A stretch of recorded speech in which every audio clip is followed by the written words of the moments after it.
नमस्कार। ये आकाशवाणी शिमला है। अब आप पूनम शर्मा से प्रादेशिक समाचार सुनिए। आज के मुख्य समाचार। प्रधानमंत्री नरेंद्र मोदी ने कहा, अंतरिक्ष के क्षेत्र में नए मानदंड स्थापित कर रहा है भारत। देश के पहले निजी उपग्रह के सफल प्रक्षेपण पर जताई खुशी। मुख्यमंत्री ने नूरपुर क्षेत्र में लगभग 31 करोड़ रुपए की विकास योजनाओं के किए उद्घाटन व शिलान्यास। सीमेंट के दामों में वृद्धि को लेकर भाजपा ने राज्य सरकार को घेरा। उद्योग मंत्री ने कहा, सीमेंट कंपनियों पर सरकार का नहीं कोई नियंत्रण। और सेना दिवस के उपलक्ष्य में शिमला में रन फॉर फन मैराथन का आयोजन, बड़ी संख्या में लोगों ने लिया हिस्सा। अब समाचार विस्तार से। प्रधानमंत्री नरेंद्र मोदी ने कहा है कि भारत प्रखर और नवोन्मेषी वैज्ञानिकों की बदौलत अंतरिक्ष प्रौद्योगिकी के क्षेत्र में नए मानदंड स्थापित कर रहा है, जिससे भावी चुनौतियों के समाधान उपलब्ध होंगे। आज आकाशवाणी के माध्यम से मन की बात कार्यक्रम में उन्होंने अंतरिक्ष के क्षेत्र में देश की हाल ही की उपलब्धियों की सराहना की। अधिक ब्यौरे के साथ हमारे सहयोगी। प्रधानमंत्री नरेंद्र मोदी ने मन की बात कार्यक्रम में आज अनेक मुद्दों पर लोगों के साथ अपने विचार साझा किए। नरेंद्र मोदी ने देश के पहले निजी उपग्रह के सफल प्रक्षेपण पर खुशी जाहिर की। एक भारतीय स्पेस टेक स्टार्टअप बेंगलुरु के पिक्सेल ने भारत का पहला निजी सैटेलाइट कॉन्स्टेलेशन फायरफ्लाई सफलतापूर्वक लॉन्च किया है। यह सैटेलाइट दुनिया का सबसे high resolution hyper spectral satellite constellation है। सभी उपलब्धियां इस बात का प्रमाण है कि भारत के वैज्ञानिक और इनोवेटर्स भविष्य की चुनौतियों का समाधान देने के लिए कितने विजनरी हैं। हमारा देश आज स्पेस टेक्नोलॉजी में नए कीर्तिमान स्थापित कर रहा है।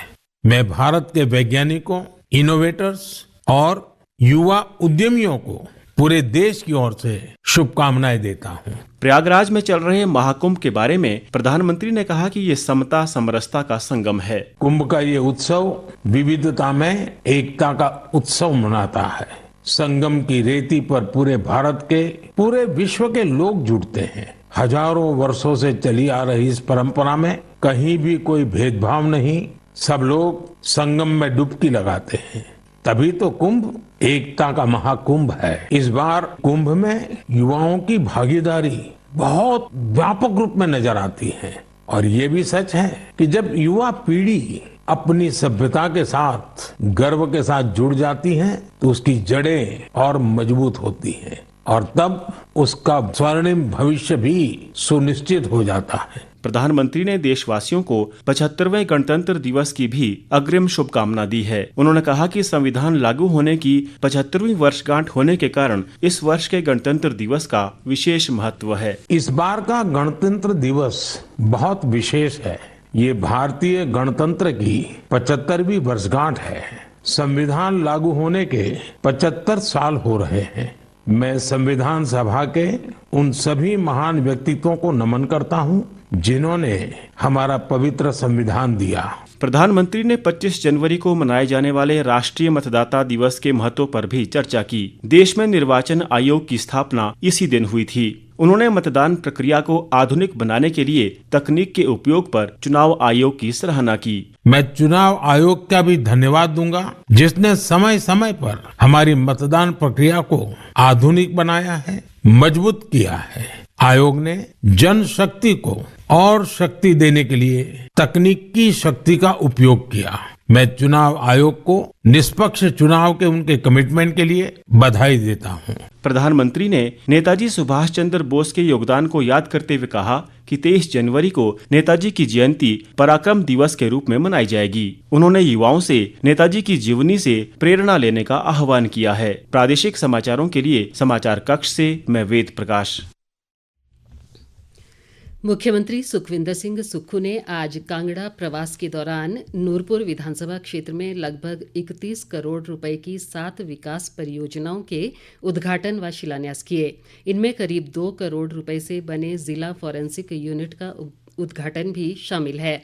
उन्होंने 2 करोड़ 84 लाख रुपए से निर्मित खजियां हार संपर्क सड़क को भी लोगों को समर्पित किया।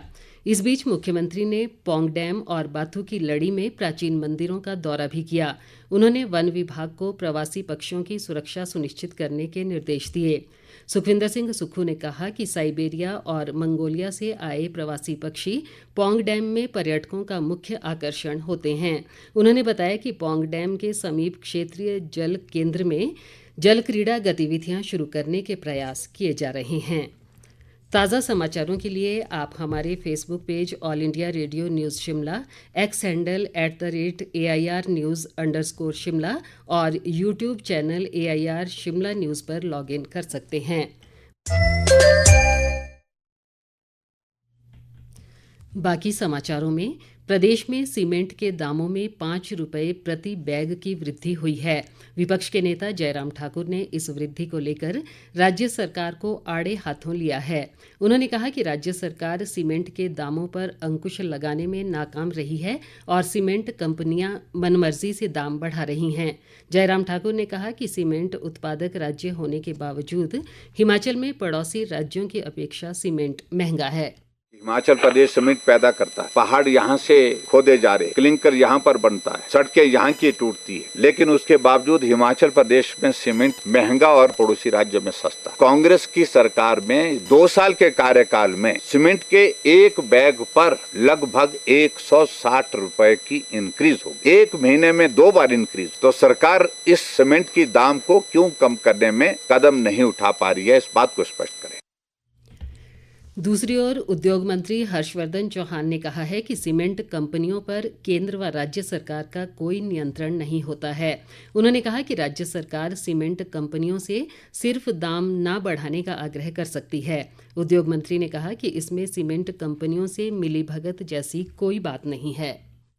सीमेंट की सेल पे ना गवर्नमेंट ऑफ इंडिया का कंट्रोल है, ना हिमाचल प्रदेश का कंट्रोल है। वो कंपनी को ही अधिकार है, वो अपनी हिसाब से जो दाम है वो बढ़ा सकती है। ये बात ठीक है कि हम उनको रिक्वेस्ट कर सकते हैं, हम उनको फोर्स कर सकते हैं, हम उनको प्रेशराइज कर सकते हैं कि जो है सीमेंट के दाम ना बढ़ाएं, मगर डायरेक्ट कंट्रोल हमारे पे नहीं है। ये बात ठीक है कि अभी 5 रुपए इन्होंने हाल ही में सीमेंट कंपनीज ने दाम बढ़ाए हैं, मगर मैं ये कह सकता हूँ कि पिछले 2 सालों में हिमाचल प्रदेश में सीमेंट के दाम जो है केवल 30 रुपए बढ़े हैं, जबकि भारतीय जनता पार्टी के टेन्योर में 2017 से 22 तक जो है लगभग कोई 130 रुपए के करीब जो है सीमेंट्स के दाम बढ़े हैं। स्वास्थ्य मंत्री धनीराम शांडिल और लोक निर्माण व शहरी विकास मंत्री विक्रमादित्य सिंह ने आज सोलन नगर निगम क्षेत्र में 4.25 करोड़ रुपए की विकास योजनाओं के उद्घाटन व शिलान्यास किए। इनमें एम्बुलेंस मार्ग और जल भंडारण टैंक का उद्घाटन भी शामिल हैं। धनीराम शांडिल ने कहा कि सोलन शहर में पानी की समस्या दूर करने के लिए भी कार्य किया जा रहा है। पत्रकारों से बातचीत में लोक निर्माण मंत्री विक्रमादित्य सिंह ने कहा कि ठेकेदारों की देनदारियों को सरकार चरणबद्ध ढंग से निपटा रही है और राज्य सरकार द्वारा जारी 80 करोड़ रुपए अगले कुछ दिनों में ठेकेदारों को मिल जाएंगे। तो ये अदायगियां और ये जो देनदारियां हैं ये over the period of time चलती है, अलग अलग वित्तीय वर्ष की है, उसको हम पूरा कर रहे हैं, चाहे वो सेंट्रल स्पॉन्सर स्कीम्स की है, चाहे वो प्रदेश के बजट की स्कीम्स की है। और जैसा मैंने कहा कि 80 करोड़ रुपीस पर्टिकुलरली हमारे छोटे ठेकेदारों के लिए सरकार ने स्वीकृत किए हैं। इसका बजट इमीडिएटली अगले हफ्ते 10 दिन के अंदर पूरे प्रदेश के ठेकेदारों को मिलना शुरू हो जाएगा। 77वें सेना दिवस के उपलक्ष्य में प्रदेश भर में सेना द्वारा कई कार्यक्रम आयोजित किए जा रहे हैं। इसी कड़ी में सेना प्रशिक्षण कमान शिमला द्वारा आज सुबह ऐतिहासिक रिज मैदान पर रन फॉर फन मैराथन का आयोजन किया गया।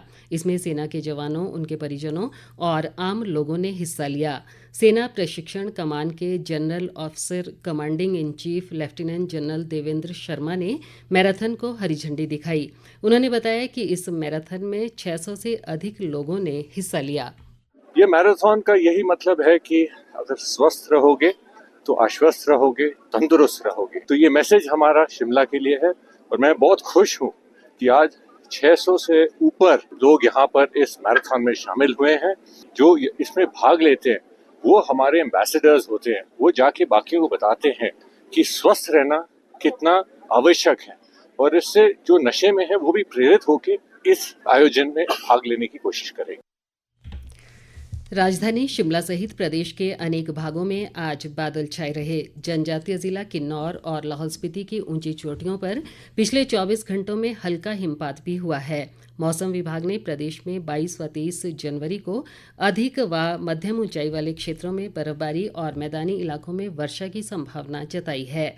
अगले 24 घंटों में भी प्रदेश के कुछ स्थानों पर हल्की बर्फबारी और वर्षा के आसार हैं। अंत में मुख्य समाचार एक बार फिर।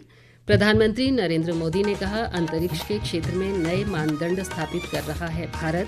देश के पहले निजी उपग्रह के सफल प्रक्षेपण पर जताई खुशी। मुख्यमंत्री ने नूरपुर क्षेत्र में लगभग 31 करोड़ रुपए की विकास योजनाओं के किए उद्घाटन व शिलान्यास। सीमेंट के दामों में वृद्धि को लेकर भाजपा ने राज्य सरकार को घेरा। उद्योग मंत्री ने कहा, सीमेंट कंपनियों पर सरकार का नहीं कोई नियंत्रण। और सेना दिवस के उपलक्ष्य में शिमला में रन फॉर फन मैराथन का आयोजन, बड़ी संख्या में लोगों ने लिया हिस्सा। इसी के साथ ये समाचार बुलेटिन समाप्त हुआ। हमारा अगला बुलेटिन आप सुन सकते हैं कल सुबह 9:20 पर।